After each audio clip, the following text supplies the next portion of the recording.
speaking of Penn State, would you take that job? It depends. I mean, it's tough to follow Paterno and all the, the I would take it. accusations I there. would definitely. I think it's a great job. The only way I would take it is if, obviously, they have to hire a president right now, and I think. And the Texans cut you.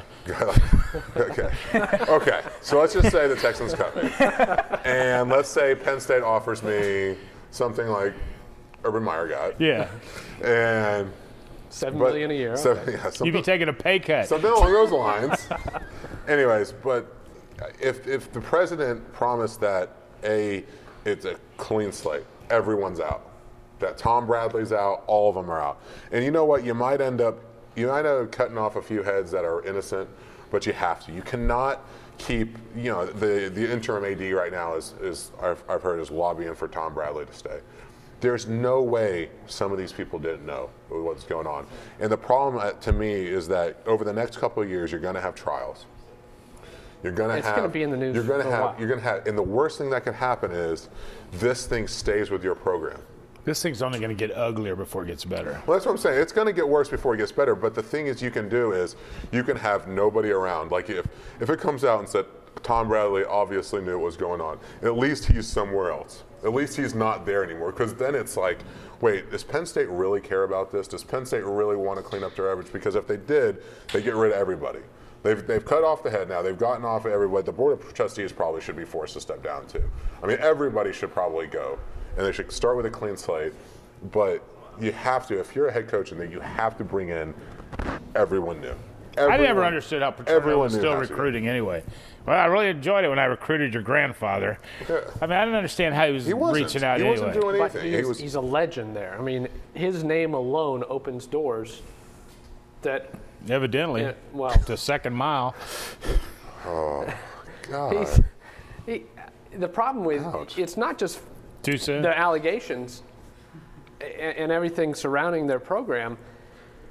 I wouldn't want to follow a legend anyway, because the guy who follows the legend never works out, in most cases at least. And also, I'm not sure Penn State is an elite school anymore. Eric hit it right on the head, though. If you don't just wipe the slate clean, I mean, when you're, from a lawyer's standpoint, when you're looking to give a guy bail, the two things you consider are, number one, what's his risk of flight, and number two, what's the chance of his continuing to be a harm or hurtful to the community. Well, here's a guy that's in his 60s that, if he goes to jail, is going to spend the rest of his life there, and secondly, is a serial child molester. And you let him walk, and then it turns out the judge who let him out on a $100,000 bail was on the board. Yeah. How about that? Crazy. That's, to me, is Jesus. How does the judge not remove themselves from the case? Herself. Yeah, how does she not recuse herself? I don't know. That's what I'm saying. There's so much now that everybody thinks that Happy Valley is this one little, we're not going to cooperate with anybody, we're going to protect everybody. That's why you got to wipe the whole slate clean for anybody to have any faith in anybody up there. I think you're right. Matt, what say you? I'm from up there. It's just a horrible story, and it's just. I mean, there's a reason why it was called the Happy Valley. I mean, it was almost. Remember the movie Pleasantville? That it was somewhat like that. Hello, neighbor. Right, exactly. I mean, everything revolved around that university. Everything revolved around, really, Joe Paterno. I mean, everything he meant in terms of all the buildings he's built, all the money he's raised. Everything that he's about. I've never seen an interview. I've never seen anybody more conflicted than Matt Millen was when he was interviewed on SportsCenter. Well, I think it was Chris McKendry. Board member. And to see him conflicted because Joe Paterno is somebody that he absolutely loves, and Sandusky too. Like you mentioned, he's on the board. That was his coach. You can't believe everything that's coming out, because you want to be able to stand up for them, you want to be able to defend them, and I don't know that we're ever going to hear the total complete dope on everything that went down, or that we're ever going to. I mean, I think it's somewhat unfair, and maybe it's for legal purposes, that Paterno's never had a chance to stand in front of the media and take questions. Well, he does now. Well, I know one thing from a lawyer standpoint. If my clients charged with 40 counts of sexual abuse. He doesn't talk to anybody in the media, and this guy's given. But Paterno's not accused. No, I'm talking about. I'm just talking about the legal aspect. Penn State would not allow him to do it. Paterno can do it now. He's fired. Paterno can do it now. Right, but there are still reasons because he's getting a state pension, and there are other reasons. There's other reasons because he's lawyered up. He hired one of the best criminal lawyers out of New York. So he's a party to the lawsuit. Yeah, right? Exactly. Well, he's going to face a lot of civil action. Yeah. Yeah, he might. Here's the questions I have. Jerry Sandusky, are you one of those people that really think Joe Paterno retires at 55? Why? I don't know what he knew. I really don't. I don't know what he knew. Did you read the grand jury report? I read the grand jury report, but I don't know that that's all the. I don't know that that's the complete and total story of what he did or what he did or didn't know. But does there need to be? To me, I guess does there need to be anything else you need to know? Yeah, I don't know. And here's the thing. Here's the thing: is I could get past. Okay, in some kind of world, and I don't want to seem like I still think not have to call the police is still crazy, but I can still get past it if you didn't call the police. Okay, I said, okay, I gave it to my supervisors, whatever. That's to me is the worst excuse out of all of them. I gave it to my supervisors. Well, that's the only thing that I side with Joe Paterno on. We just had another defenseless receiver shot that's the situation that a lot of schools and universities. And that's with Jimmy Graham getting taken out. Getting back to your point though on Paterno, one thing keep in mind, one of the first guys to get fired, resigned, is this associate AD, vice president financial, whatever. Curley. The other guy. The other guy that got fired, one of his job titles is he's the head of the university police department. Sure. And this is the guy that apparently a lot of people turn this over to, and the thought being by us talking to him, we are turning this over to the university. There are reports out there. There are stories out there that haven't been made public to the media that Paterno actually did follow up on a number of occasions. Followed up and said, "What's the deal here? Why isn't this being handled?" And that this particular AD said, "I'm handling it. I'm handling it. I'm handling it." But now you got other Penn State personnel coming out and saying the football program was told never to cooperate with anybody that got in trouble. That's what I've read. And I want to know what happened to this prosecutor that just disappeared. Oh, Ray Grecar. I went to school with Ray Grecar's daughter. And his brother disappeared. His brother also disappeared. His brother killed himself like 8 years before that. And then he disappeared, and it's really bizarre, the whole timing of the whole deal. How you don't. This DA actually set up a perfect sting operation and has Sandusky on tape saying that he molested one of these guys, and for some reason they couldn't file charges then. And here's the thing too. I was about to make my point is that okay, it's one thing if you don't call the police or you feel like you did the right thing, but to me is how do you continue to let him back in the building? That's where I think Paterno got himself in trouble, and I think that's where he got fired. Is that excuse me? Yeah, the week before he was seen in the locker room. It wasn't. Yeah, it wasn't the. I don't know if it was the fact that he didn't call the police or he didn't. I think what really did him in was the fact that Sandusky, up until this broke, a week before that he was still working out in the weight room. I think that's what did him in at the end of the day, and I think that was the total lack of control that was shown, and I think that's. I just don't think, honestly, and maybe I'm underrating it. The guy is 82 years old. I don't know. While he probably knows, I really don't know how much he's involved with the day-to-day operations of what's going on out there. It's not quite as This happened when he was back in the early 70s. Well, even still, even to that point, I'm not saying he was to the Bobby Bowden level of just being out on a golf cart and hand clapping and doing nothing, but the day-to-day operations, he had Frank Ganner, who was his longtime offensive coordinator, was there as kind of his ops guy that kind of sort of ran things. Paterno was, I don't want to say he was a figurehead, but I think he's probably less involved than maybe people think. Wow, I don't know about that. Yeah, but you see where if you're not from up there, what it looks like. No, I mean less involved in the actual what's going on on a day-to-day basis. And then they say he's up for the Virginia's job, and all of a sudden he doesn't get it. Yeah. Oh, all of a sudden just doesn't get it. And then how about Bradley? It was up for the Pitt job last year, and then all of a sudden doesn't get it.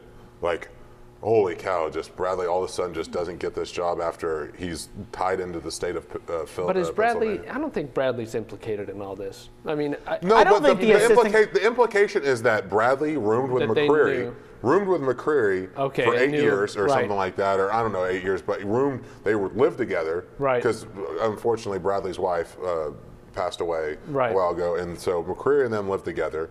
And so you're saying that McCreary saw this. Right, didn't tell his roommate. And then didn't say to one of the oldest other members, who's Bradley and Sandusky work out together every morning. Right. And we're working out together every morning for a week ago. Yeah. And then McCreary goes to this guy's, after he supposedly sees it, or obviously the grand jury felt like he saw it, and then a month later or a week later plays in the golf tournament. I just don't think all these coaches should be automatically blackballed. I really don't. Do I really know what Larry Johnson Sr. knew? Do I really know what Ron Vanderliden knew? Do I really know what they all knew? I'm not saying you cannot. You really think that many adults would protect a child molester? Do you really believe that? I just can't. I'm not buying that. I think that many. I'm not saying that they knew that there was specific child molest, but they knew something was going on. They knew something was going on, and no one ever mustered up enough voice to say, "Hey, do you think he should be at least around here? Don't you think we should kind of make sure he doesn't step on campus?" Like I said, I'm not saying that they ever had anything. I'm not saying Larry Johnson ever had something to go to the police with. I'm not saying that Bradley even maybe had something to go to the police with. But they all had enough to say, you know what, he shouldn't be here. I mean, that's my point. That's my point. Until we get to the bottom of this, you can't be around this program at all. And that's why you have to clean house. You don't blackball those assistant coaches, but you clean house. Oh, I don't know. I think it's going to be very difficult for them to get jobs. I agree. But here's my problem with McCreary. Well, name the assistant coach at Penn State. I couldn't do it. Yeah, that's what I'm saying. If you're McCreary and you saw what you saw, and you say to yourself, you know what, I did my channels. I don't want to come out as a whistleblower because I want to be able to have a job somewhere else. You know, someone was making that argument to me, and I said, that's fine. Go get a job somewhere else. You're telling me you're an assistant at Penn State and you can't get a job somewhere else? Right, but you got to understand, too, from his standpoint, I'm sure there was so much shock because this guy is from State College, went to State College High. Sandusky, he's known Sandusky since he was 12 years old. No, wait. I don't care where he's from. Yeah. What he saw was inexcusable. And, they portray him as, well, there's this graduate assistant, like he's some 18-year-old kid out there helping out. He's a 28-year-old adult male who saw another adult male molesting, let's don't even call it molesting, because molesting is too nice, raping a 10-year-old. You go over and punch him right in the melon, and you go tell Joe Paterno, you go to the cops yourself. Call the cops, yeah. And that's what I'm saying. Even if, and someone was making this up, well, he went to Paterno, he didn't want, if he would become a whistleblower, his coaching career is over, and I can make the argument that, well, that's just the way life goes. But you know what? If that meant that much to you, but how do you stick on? How do you keep going to golf tournaments? How do you keep going to the golf tournaments? Hey, the guy that turned in Dave Bliss for all the crap at Baylor, you know how many days he's worked since then? 0. And that's what I'm saying. If you don't want to be the whistleblower, if you don't want to be that guy, that's fine. But how do you stay there? That's my thing is, if you're McCreary, how do you stay there? Why? I mean, the whole thing is absolutely out of control and is beyond my comprehension, because you have this guy that supposedly saw all this stuff that is totally fine with passing Sandusky in the hall and going to his golf tournaments after he saw him raping a kid. You have this figurehead, Paterno, that from all accounts was told exactly what happened, but nothing was done. And the fact that nothing was done, but Sandusky was still allowed to come back in the building. It's so odd to me. What do you think about what's going on up at Syracuse? I think Jim Boeheim should be fired? I don't know. Jim Boeheim called the. I don't know exactly. Jim Boeheim called the victims lying extortionists. And if that becomes exactly, and if that becomes false, if that becomes true, I mean, if they are true in what they've said, then absolutely Boeheim. Well, I think the tape with Fine's wife, where she's talking to one of the victims. But didn't one of the victims bang Fine's wife? Yes. I don't know. Can you say bang on the NYOSS? I don't know. Yeah. We're on the internet. We can say whatever we want. We can say whatever we want. That conversation, I don't know. Conversation is for whatever reason, I delved and I've read every single article I could about it's just fascinated me. I can't say I've read some of but what's happened recently with the videos, I have some emails from articles, and I just have not got. I mean, enlighten me. I seriously. I heard Paterno though.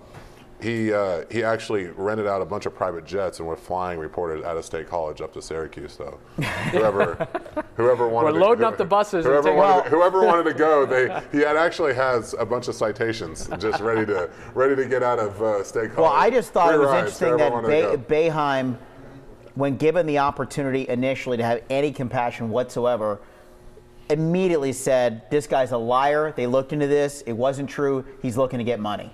Yeah. And now yet last night he said, "Oh, if there's anything that I said that might have been insensitive." Right. Yeah. Now he's all of a sudden apologizing. And one of the former players who's on the board of trustees at Syracuse, one of the former basketball players, said Syracuse University did the absolute right thing by firing this guy, but I believe he's innocent. So you fire him because he's innocent? Come on. Well, that's the same thing as what did they have the moment of silence for at Penn State? For the victims. Well, what victims if Sandusky's innocent? Well, there's a presumption of innocence. Nobody thinks These are for other child abuse victims. Yeah. By the way, you're an attorney. Don't point at me like that, Hey, what about this? You're one of those people. Yeah. What objection? Like, do you think this attorney for Sandusky is purposely giving horrible advice to give a mistrial? Do you know the attorney for Sandusky's background? Oh, yeah. When he was 48, my dad worked with him. He knocked up a 16-year-old. Not only That's child molestation of its own. This guy, you want to know how he became an attorney? But at least it was he was in real estate and lost his license for a bunch of fraudulent real estate deals in State College. Went back to school and got his law degree. The guy has been a total sleazeball for a very long time. The whole idea that he nailed a 17-year-old and got her pregnant when he was 49 is not surprising at all. He's a total sleaze. But I was wondering, is he purposely giving bad legal advice to try to set up the mistrial already? No. I mean, ineffective counsel? Yeah. No. I mean, he hadn't even tried yet. But what attorney would have had the Bob Costas? But what attorney would have had the Bob Costas interview happen? None that I know of. Correct me if I'm wrong, though. Doesn't that allow him to have some record of Sandusky admitted into evidence without actually having to put Sandusky on the stand? I mean, isn't it? Now, you know where that's going to be put into evidence? In every civil lawsuit that comes down on Sandusky, they're going to have Bob Costas go, "Are you sexually attracted to little kids?" And he goes, pregnant pause. "Am I sexually attracted to little kids?" All of us up here go, "No, damn it, no, I'm not." He's going, "Let me see. Am I like to be around little kids a lot. Maybe I did some things that were wrong. I don't think I'm sexually attracted." That's going to be played at every trial he goes through. Well, they have a special place for guys like that in prison, and it's called segregation because they put them in general population. They have an honor among thieves. Right. They will not last. I hope he makes it to the general population. Yeah, but I'm not so sure he wouldn't like it. And if there's football in Hill, you probably have to watch Tyler Palko play quarterback all the time.